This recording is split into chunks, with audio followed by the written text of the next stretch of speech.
Hi friends, ഇന്ന് ഞാൻ വന്നിട്ടുള്ള ഒരു വെജിറ്റബിൾ സമൂസയുടെ റെസിപ്പി ആയിട്ടാണ്. അപ്പോൾ ആദ്യം തന്നെ അതിലേക്ക് വേണ്ടിയിട്ടുള്ള മസാല ഒന്ന് റെഡിയാക്കി എടുക്കാം. ചൂടായിട്ടുള്ള എണ്ണയിലേക്ക് 1/2 ടീസ്പൂൺ ചെറിയ ജീരകവും പിന്നെ ചെറുതായിട്ട് അരിഞ്ഞു വെച്ചിട്ടുള്ള പച്ചമുളകും കറിവേപ്പിലയും പിന്നെ 1 ടീസ്പൂൺ ഇഞ്ചി വെളുത്തുള്ളി പേസ്റ്റും കൂടെ ചേർത്ത് കൊടുത്ത് നന്നായിട്ടൊന്ന് മൂപ്പിച്ചെടുക്കുന്നുണ്ട്. ഇനി ഇതിലേക്ക് ഒരു സവാള ചെറുതായിട്ട് കട്ട് ചെയ്ത് ചേർത്ത് കൊടുത്തിട്ട് നന്നായിട്ടൊന്ന് വഴറ്റിയെടുക്കുന്നുണ്ട്.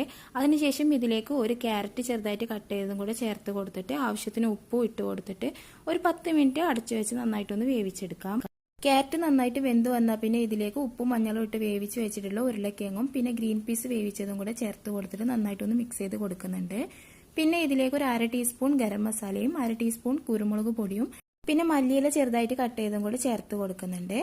ഇനി ഓരോ സമൂസ ഷീറ്റും ഇതുപോലൊന്ന് ഒട്ടിച്ചെടുത്തതിന് ശേഷം ഇതിന്റെ ഉള്ളിലേക്ക് ഫില്ലിങ്സ് ഫില്ല് ചെയ്ത് കൊടുത്തിട്ട് സൈഡൊക്കെ ഇതുപോലൊന്ന് ഒട്ടിച്ചു കൊടുക്കാം. ഇനി ബാക്കിയുള്ളതെല്ലാം ഇതുപോലൊന്ന് ചെയ്തെടുത്തിട്ട് ചൂടായിട്ടുള്ള എണ്ണയിലേക്ക് ഇട്ട് കൊടുത്ത് ഇതിന്റെ 2 സൈഡും നല്ല ഗോൾഡൻ ബ്രൗൺ കളർ ആയിട്ട് വരുന്നത് വരെ ഒന്ന് ഫ്രൈ ചെയ്ത്